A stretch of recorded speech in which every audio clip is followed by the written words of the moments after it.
1. To set the mood, I grew up living with my grandparents and older brother. I was probably 13 or so, and my brother had recently started working, so this was around the time I first started staying home by myself.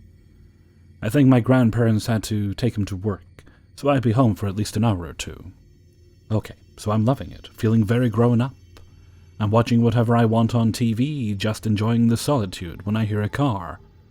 I think nothing of it because in my kid brain I'm thinking whoever it is will take note that my grandparents' car is not in the driveway and just come back later. Then I hear a car door, so I'm just trying to stay where I'm at. Pretend nobody's home. Now there's somebody knocking at the door. They sound persistent, but I keep telling myself they'll just go away eventually. I'm waiting them out. This is before the time when my parents would answer their cell phones while out, so I know there's no point raising an alarm. They're still knocking, so I'm starting to get frustrated because who does that? Why are they knocking as if there's supposed to be somebody home while there aren't any cars in the driveway? So I get up and we have a long bay window right in the living room, probably 10 feet from the front door. I'm looking out and I see a gold Buick-like sedan, older model. I don't recognize the car, so there goes the second red flag. I quietly approach the door and put the chain on it and make sure it's locked. Whole time this guy is still knocking louder and louder. I go back to the window to try and sneak a peek of this guy. It's an old man I haven't seen before. Now my grandparents have a lot of friends their age, and I don't know them all by name or by car, but I generally recognize them at least. He was super focused on the door and not paying the window any mind. He's basically banging at this point. Then he stops, so I peeked out the window to see what he was doing now. Now there was a curtain, but it was one of those flimsy transparent ones. But I'm breathing a sigh of relief because he's walking back to his car. In my head I'm like, phew, he gave up.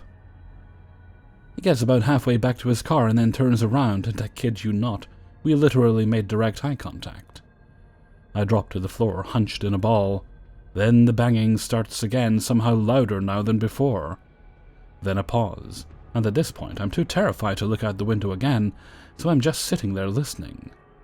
All of a sudden he's banging on the window. Now that window from outside is not really within arm's reach. Even now I can't easily reach it just standing at ground level. Plus there's a bush right in front, so I'm shook how the hell is this old man banging that hard on it. Then silence. Then he's banging at the door again. I was frozen underneath the window for a solid half an hour, as this guy goes back and forth from the door to the window. I'm so panicked I'm texting my friends just in case, so at least somebody would have a clue in case this guy finally gets in. I crawl from under the window to the back doors and make sure everything is locked up tight, just in case in one of these pauses he thinks to go around back. It's been about 45 minutes now and he's still going. There's a really long pause and I hear a car door. I wait to hear the car turn on and I peek out and he's starting down the driveway. It took me the rest of the time my grandparents were gone to process what had just happened. Was it somebody my grandfather knew trying to drop something off for him? That doesn't make sense because my grandfather would have told me. Was it somebody dropping in on him? That doesn't make sense because he should have noticed the car wasn't in the driveway. So I figured I would just wait and ask. Fast forward an hour and my grandparents come home. I immediately asked if they were expecting somebody. He seemed confused and I told him everything that happened, asking if they sounded familiar to him. He had no idea who I was talking about. Said he didn't know anybody by that car, but completely dismissed my panic. Since then, I have never seen that car or that man again.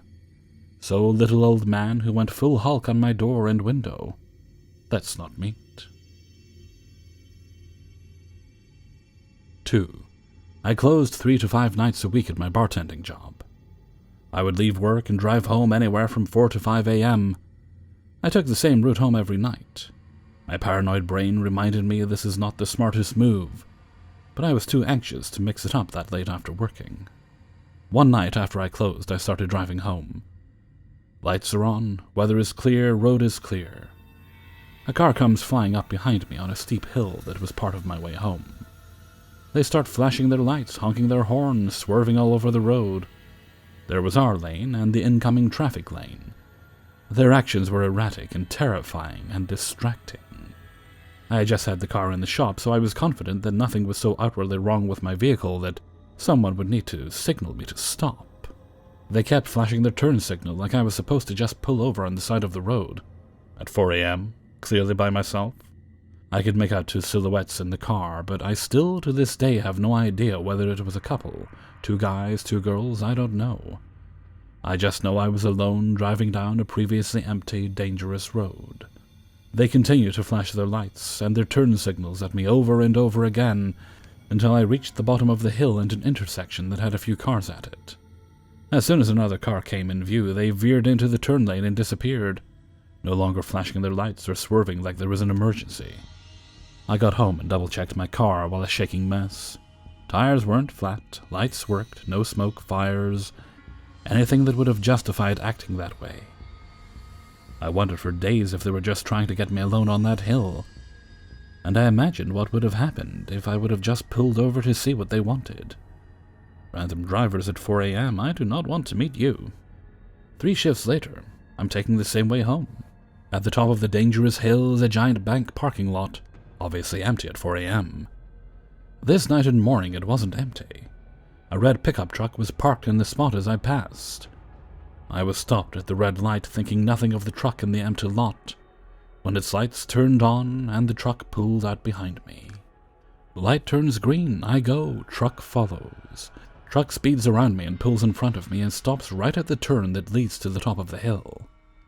At this point I was just confused, not too concerned. I stopped my car as well, obviously, couldn't go forward and had no intention of taking a different way home. They creep forward in the turn and pull over to the side of the road. Now I'm concerned. I am again driving alone at 4 a.m. I hadn't cut them off, bright lighted them, or wronged them driver-wise in any way. So why were they stopping in front of me and pulling off the side of the road?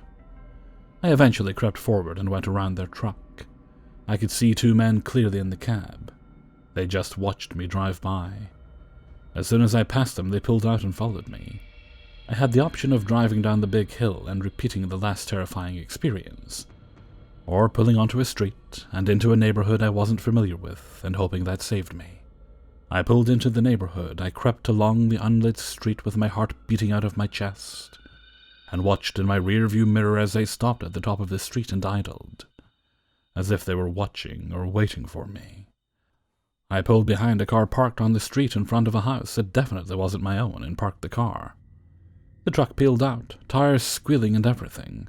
I was and am convinced they had bad intentions.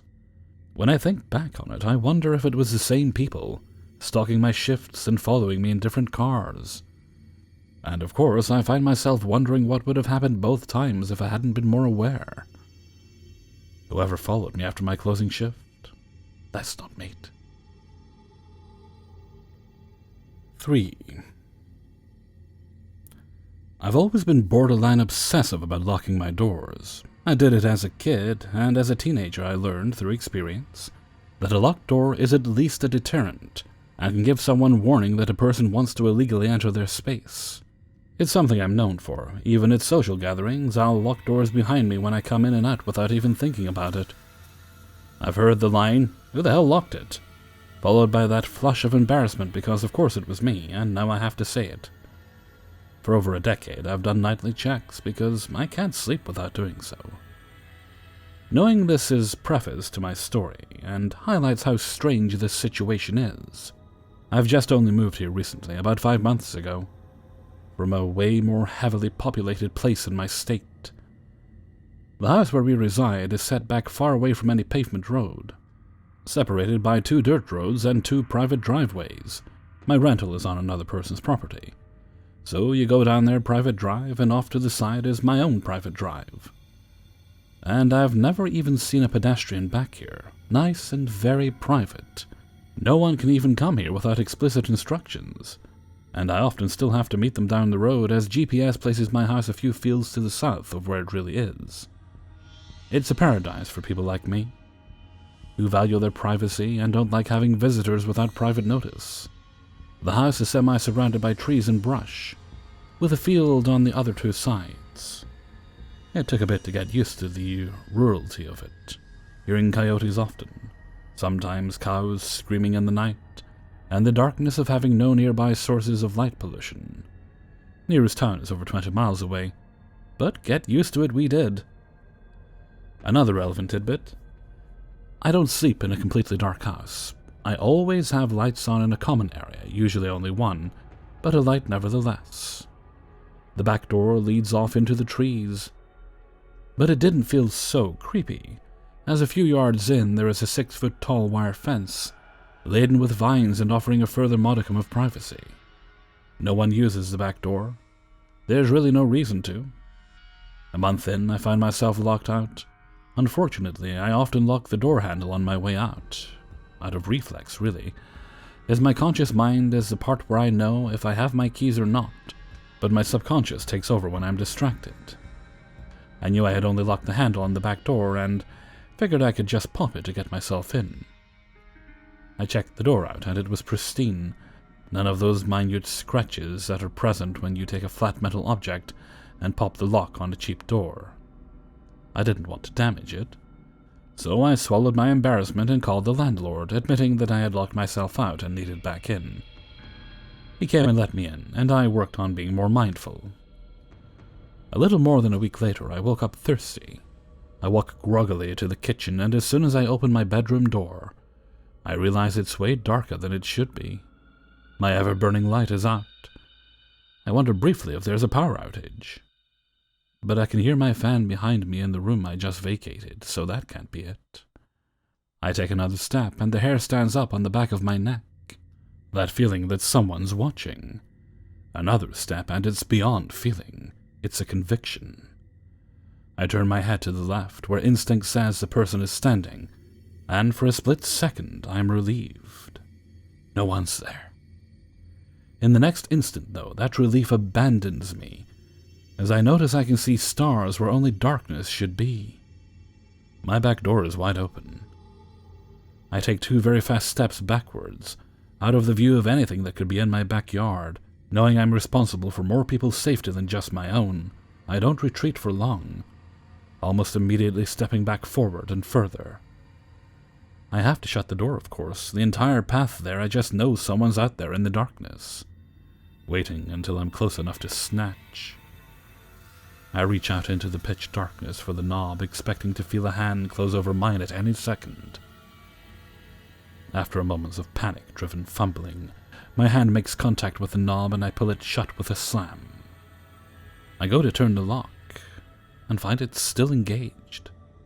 Maybe, just maybe this once, the door wasn't completely shut, like maybe the latch hadn't fully engaged. The turned-off light remained a mystery.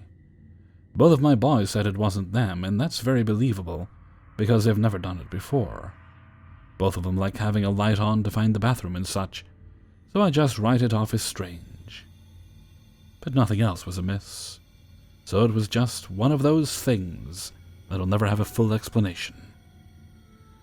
From that point forward, I put my weight into the door anytime I check or lock it, from my rare but occasional trips to the backyard.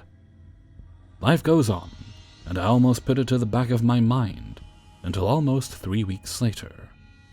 I wake from a nightmare. For the last 10 years, I haven't had a dream I can remember, but I do occasionally have nightmare clusters. Mouth dry, bladder throbbing. It was one of those bad ones where you wake up making inarticulate sounds, trying to scream from a sleep-paralyzed mouth. Déjà vu. After my bathroom trip, I emerged into the kitchen. 2 steps in, someone's watching, door is wide open. A panicked, quick retreat, followed by a fear-fueled moment of bravery, where I rush forward and close the door. Sure at every moment that I'm about to be torn out into the night and slaughtered. Strange. I know for sure the door didn't pop on its own this time. WTF is going on? My adrenaline rush finally crashes as I lay in bed after trying to figure this out. I've left my bedroom door open this time so I can hear any goings-on in the house, and I finally fall back asleep with 2 hours to spare before I have to get up. When I get back up to wake my boys up, I'm halfway to the coffee maker before I see it. The facing door is open again. This time, no real feel of being observed. Lights still on in the kitchen. I do what I really should have done and check the door and jamb for evidence of tampering. There's new scratches and bend marks where the aluminium gave when being pried. At least this means it's not a ghost. I don't really know what to do. Life goes on. 2 weeks after that, the chickens penned 30 feet or so from my bedroom window, crow long into the night. Even the hens a part of the show this time, with the hens making eerie little screams. It makes my sleep fitful, not very restful, and I wake up at 2 a.m. when my fan goes off. Power's out. Damn. I get up to utilize the latrine and to light a couple kitchen candles, to save anyone needing to get up in the night from traversing the house in the darkness. 2 steps in, cue the hair in the back of my neck, and this time I can hear the crickets before I even turn my head. The door is, of course, open. After I survive another door shutting, I spend a lot of the day thinking about this. There is more damage, scratches and gouges in the jamb this morning. I try to rationalize how this can possibly be happening, and can't think of anything that makes sense. Any innocent reasons I can attribute to it go out the window when I remember this has never happened even once in the daytime. I think maybe I missed the scratches, that they were already there and my paranoid brain told me they were worse. Which could be feasible, all except for the day I got locked out, and I remember it was in such good condition that I didn't even have the heart to pop the door myself. I decide to change the deadbolts around. The front door has a square, lead, corded lock. The back has a sloping one that I'm honestly sure is actually backwards in the door. Work picks up. Life moves on. That night I'm exhausted. Can't find my Phillips head, so in place of changing the locks, I put an errant Christmas decoration adorned with bells to place on the door handle and go to sleep. It's never happened 2 nights in a row anyway. I even considered setting up a camera, but thought of that little fact in my musings. Plus, I'm honestly scared to see what it would catch. For once, I'm in bed early, and I fall off as soon as my head hits the pillow. Cue the nightmares. This night, I wake up the first time at midnight on the dot. Dark kitchen, back door open, scary as heck. Fall back asleep. Wake up at 1:30, door open, motherfucker. Wake up at 3, and to my erroneous relief, the door is closed. Fall back asleep, right into a nightmare. In this nightmare, I can hear Christmas bells. I come upon a little girl with her back turned to me, and in that weird nightmare logic, I am at first not that afraid of her. I ask her what her name is. She responds with, "Someone's coming, someone's coming," chanting it over and over. She starts to get louder, and after a few crescendoing repetitions, all the while Christmas bells as a background, she turns to me, jaw on her chest, mouth unnaturally wide, and screams, "Someone's here!" I pop awake. It's 5, and a false dawn shines faintly through my window.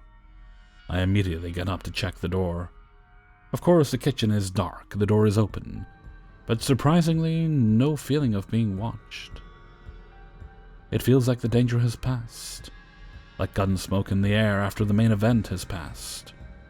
I close the door, and to my absolute horror, I turn to find the Christmas bells laid neatly on my drawer, no longer attached to the door. I talked to my boys that morning, asked them about if they heard anything the night before. My 13-year-old says nothing at all except, "No, wait." I got up at 2:30 to pee and the back door was open. I shut it. I asked him about the bells. He's pretty sure they were on the handle. I switched the locks. A few days ago there was more damage to the door, but so far the lock is holding. So creepy, door opening stranger, that's not meat. And quit breaking into my house, stealing nothing but my sense of security. A situation update for those curious. It's been quiet. I've caught nothing visually on camera. The audio was broken. No new noticeable scratches. I'm coming in on 2 weeks since the last time, which has always been the rough interval between openings. So I'm being extra cautious right now and making sure my camera is on. If they show up, we should be able to see them, as long as they don't run from the door's opening, or bust my new outside bulb. Thanks to everyone who read and let me know I wasn't just blowing this out of proportion. It's strange and cause for concern. So shame on the co-worker who made me feel like the city girl who just had country living jitters.